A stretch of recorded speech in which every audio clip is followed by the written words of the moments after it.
Hi friends, welcome back our channel. അപ്പം ഞാൻ ഇന്നൊരു സിനിമ കാണാനായിട്ടാണ് പോകുന്നത്. അപ്പോൾ റിലീസ് ചെയ്ത് അന്ന് തന്നെ കാണുന്ന ഒരു സിനിമയാണ്. അടിപൊളി സിനിമ ആയിരുന്നിട്ട്, ഒരു തിയേറ്റർ എക്സ്പീരിയൻസ് എന്ന് പറഞ്ഞാൽ അടിപൊളിയായിരുന്നു. അതിന് ഏറ്റവും കൂടുതൽ വെയിറ്റ് ചെയ്തിരുന്നൊരു മൊമെൻറ്റ്.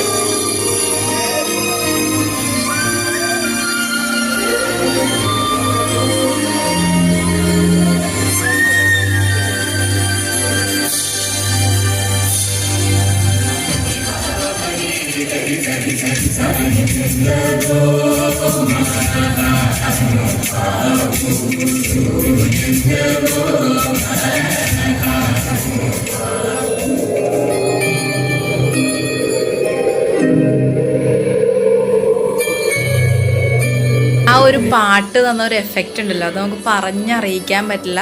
എല്ലാവരും തിയേറ്ററിൽ പോയി തന്നെ ഇത് എക്സ്പീരിയൻസ് ചെയ്യണം. അടിപൊളി സൂപ്പർ സിനിമ.